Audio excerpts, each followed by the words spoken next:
Welcome to VSB News Online for Wednesday, September 16th. I'm Peter Kitzel. The growing concerns about the illegal intrusion of drones operated by amateurs into Bermuda's everyday life are likely to be addressed tomorrow night when America's Cup Bermuda holds a town hall meeting at the St. Paul's AME Centennial Hall at 5:30. CEO Michael Winfield is looking for a large crowd and has drones on his list of subjects. We've been extraordinarily pleased by the people that come to town hall meetings. We've always had, full houses to the point we haven't had enough chairs. So this time we're going to Centennial Hall on Thursday, which allows us more space. You're going to have Russell Coutts, Sir Russell Coutts, probably the most famous sailor in the world, is back or will be back for that. Will be talking to us. We're going to actually, I hope, get Dean Barker from Team Japan, who are now moving there. Of course, Peter Durhager and our minister, Dr. Grant Gibbons, will be there. Objective of the exercise: one, bring everybody up to date to what's happened since the last public meeting. To talk a little bit about the Endeavour sailing program, which is being pushed by Russell Coutts, huge benefit to Bermudians and young Bermudians, and then to focus in on the World Series. So I'm hoping we're going to get a lot of people there. When it comes to the state of the health of Bermuda's aging community, Health Minister Jean Atherton has little good news to impart. As she told her audience at the AGM of Age Concern yesterday, the government subsidy for seniors' health care has reached $150 million, and the recent STEPS report has fingered seniors as the sector where obesity and high blood pressure are the most prevalent. In the last year, there was $150 million that was paid in seniors' health claims. This has nothing to do with what was paid for other individuals, but it was seniors' health claims. And so it meant that necessitated having a consideration of what was driving this, having a consideration of how we were going to turn around and do something about changing this, not from the point of view of trying to reduce the cost, but more from the point of view if all of those claims were being paid because individuals had health issues, then we have a big problem. We have something that we need to do because we want to improve the health of the individuals. And if as a consequence of that, we turn around and reduce the claims, then Bermuda will be better, but more importantly, the seniors would be better. Seniors are important, and because we're collecting all this information, because we need to know what's happening, and because the more we know about what's happening, the more we can plan for it, the more we can turn around and make sure that we're doing something to get ahead of the curve and try and reduce some of the risks or reduce some of the impacts. This is, and I'm taking this from the steps to a Well Bermuda 2014. This says that with respect to overweight and obesity, this says percentage of adults who are overweight or obese. With respect to those 60 and over, it says 79%. Now, that's scary, and it's also dangerous, because as you can appreciate, if you're overweight and 79% of the people are overweight, we know that obesity has an impact on diabetes, and you've already heard me tell you about the diabetes, the impact that it has on amputations and a number of others. So from our perspective, from the government and the health perspective, when we start getting this information, this is the type of information that we have to feed into what our health department people are looking at. This is the type of information that we have to start feeding in as we start to say, try to do more prevention and less cure. The Interagency Committee for Children and Families is inviting over 100 key agencies to meet with it tomorrow at the BIU building at 1 p.m. to witness the unveiling of a draft list of critical social service providers currently available in Bermuda. The completed document, to be called the Continuum of Networked Services, will be made public by the end of the year. Chair of the IAC, Martha Dismont, says the list has taken 2 years to capture. A number of us have been thinking and working over the years to try to put together a network continuum of services so that families, when they are looking for the service that they need, whether it's counseling or parent education or response to dealing with domestic violence, whatever it is, we've always wanted to have a continuum, and we're very grateful that all our partners have come together to provide information on the services that they offer. And on September the 17th at the BIU building at, I believe we'll be beginning at 1, we will reveal the continuum that is made up of the services that individuals have provided to the IAC of what they're providing for families. So it's an exciting time because at the end of the day, families need to know where to go to get the service that they require. Over 100 organizations could very well be contributing to this?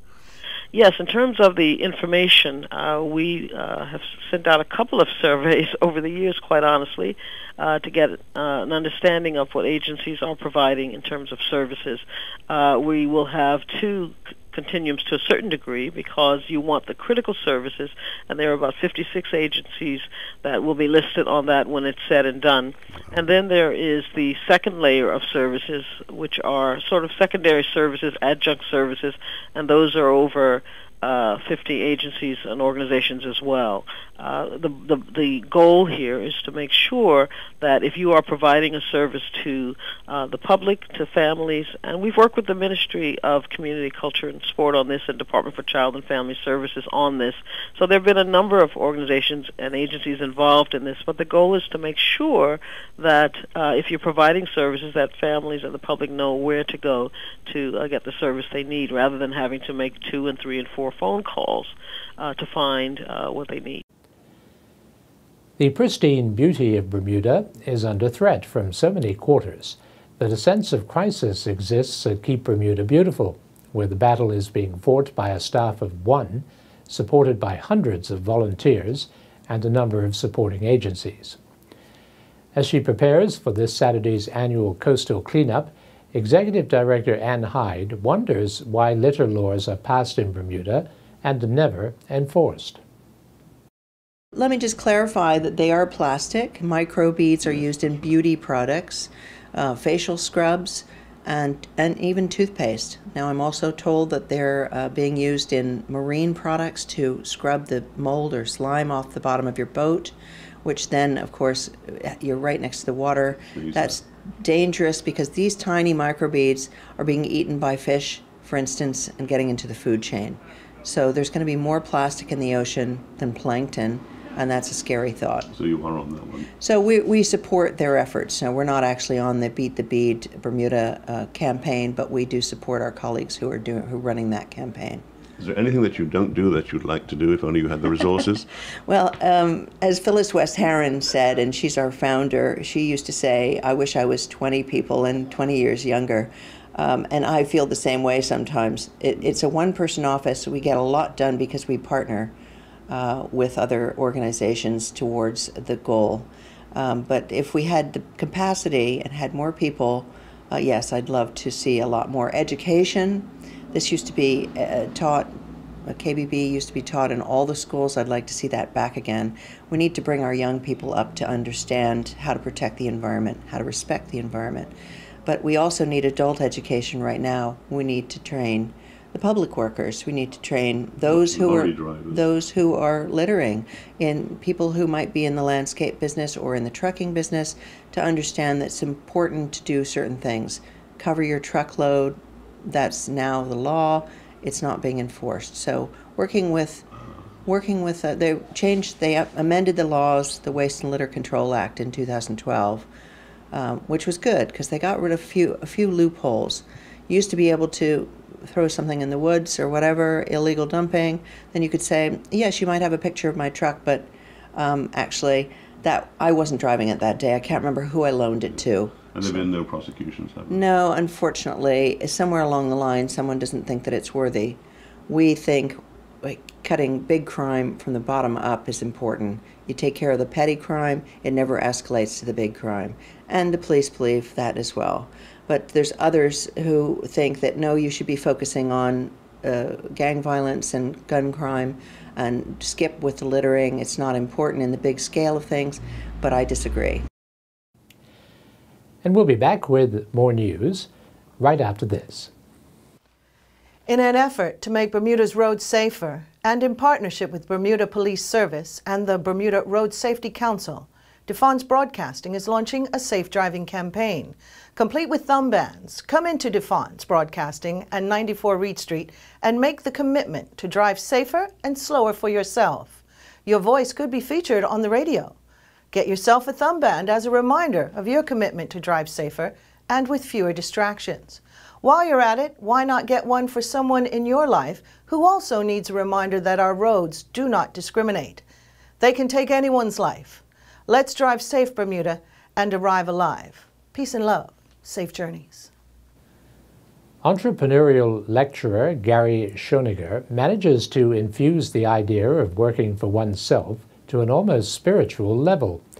But then he has witnessed the transformation of many ordinary people into extraordinary business leaders and is keen to see more Bermudians enjoy the same empowerment. Well, I think the important question is, like, you get to decide when to get off the elevator. Someone else isn't determining that for you. Right? But ego has to play a lot in this. Why do you say that? I don't think you'd want to be an entrepreneur if you didn't have an ego. You want to succeed, and not just for yourself or your family. I think it's for the eyes of your country. Well, I don't think it's so much attributed to ego as it is to just human motivation. Like, what all humans need is autonomy and mastery and purpose. We all want to be engaged in work that matters to others.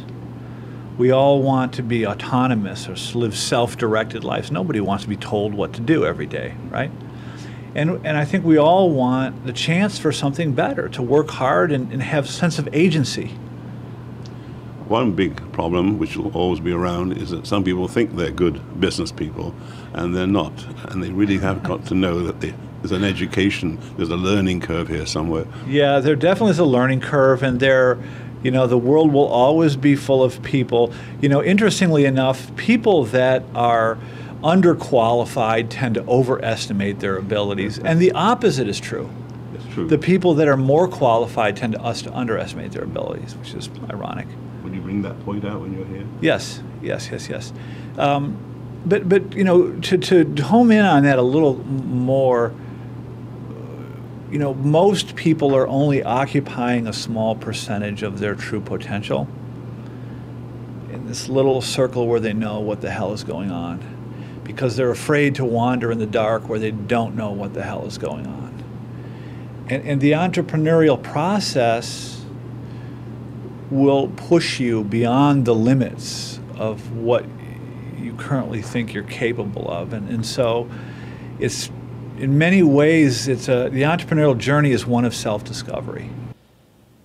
Tropical Depression number 9 has formed in the ocean halfway between the Lesser Antilles and the Cape Verde Islands, and it has been given a 90% chance of becoming a tropical storm in the next 3 days by the National Hurricane Center, at which point it would be named Ida. The system is traveling north-northwest at 7 knots with winds of 25 miles an hour gusting to 35. It is expected to be 1,072 miles to the east-southeast of Bermuda by Saturday noon. Meanwhile, a second tropical depression is about to form several hundred miles behind number 9 and head in much the same direction with a 70% chance of development. And now we turn to Earl Baisden with the latest from the sports desk.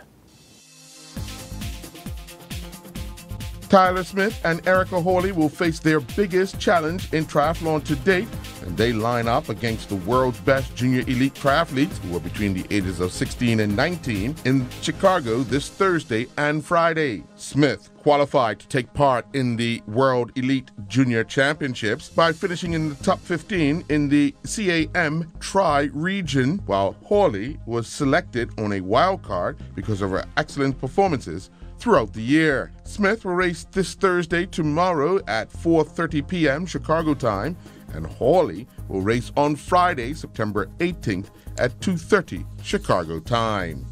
Nakee Wells was an unused substitute as his Huddersfield teammates defeated Charlton 2-1 last evening at the Valley for their first victory of the season and the first as a manager for Chris Paul at his former club. The result lifted the visitors, Huddersfield, out of the Sky Bet Championship's bottom three. Meanwhile, Daquan Crockwell and his family would have never imagined life would change so fast. Crockwell was invited to a 6-week trial at Port Vale. However, 3 days into the trial, they decided they had seen what they wanted and signed the young goalkeeper to a 2-year contract. Port Vale Academy manager Seve Auslam was extremely pleased with Crockwell's height and ball handling skills. Patrick Nisbet has begun competing in France at the Champion International horse jumping event. On day one, Nisbet, in his first action since finishing tied 8th at the Pan American Games in Canada, was only in one class, riding Quava des Hayete Z in the 2 phases 1.35 meter class. Nisbet finished 47th. The pair clocked a time of 39.78 and they had 8 penalty fault points. Yesterday, Premier Michael Dunkley and the Minister of Sport, Patricia Gordon-Pamplin, made a presentation to 5 organizations as part of the Cashback for Communities program. 4 of those organizations are involved in sports. Speaking on behalf of the Bermuda Central Association was Garen Wilkinson. Bermuda Central Association has been flying the Bermuda flag for 10 years now, and one of the difficulties that we've always had is to secure funding. When we started out, it was actually a lot easier than it is now. Since the financial crisis, dollars have been really tight. So we're just really grateful for the opportunity, and we'll continue to represent the country with pride. Thank you very much. Speaking on behalf of Hamilton Parish Football Club was Nigel Burgess. This money on behalf donated by the government will go a long way to assisting the program to assist the 100+ kids that we support throughout the year. We have all volunteer staff, and the government supports us through the use of Shelley Bay Field. 100% volunteers, 100% supported by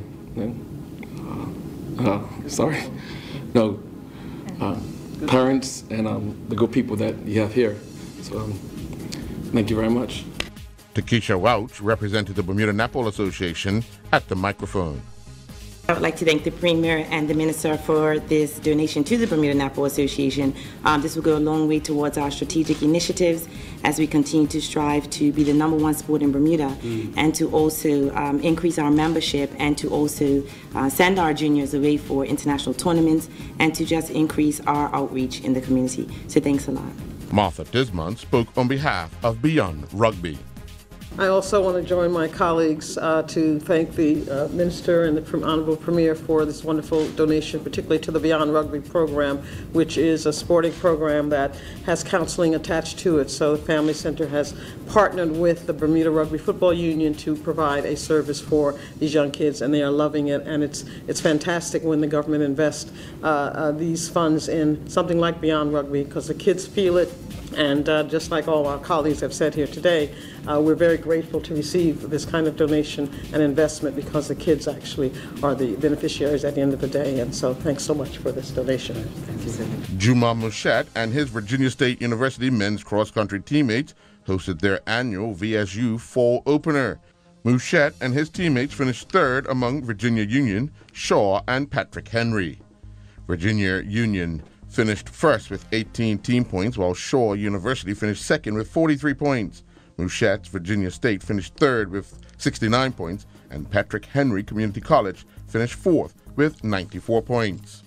A total of 88 runs crossed the plate in the latest round of the Bermuda Commercial Summit Softball League season, currently going on at the Michael Priest Softball Diamond. Corporation of Hamilton defeated Ace 7-0. Amlin and Atlantic Security had a battle that saw a total of 50 runs scored, with Amlin winning 28-22. Pest Control defeated Vitamin C 18-13. Chicago has made maritime history with Lake Michigan chosen as the first freshwater venue to host America's Cup racing in the event that's 164 years of history. The Louis Vuitton America's Cup World Series Chicago, a qualifying event for the 2017 America's Cup in Bermuda, will take place at the Navy Pier from June 10th through to the 12th in 2016. I'm Earl Basden reporting for VSB Sports. Looking at the weather for Thursday, September 17th, there will be a mix of sun and cloud with 1 or 2 showers.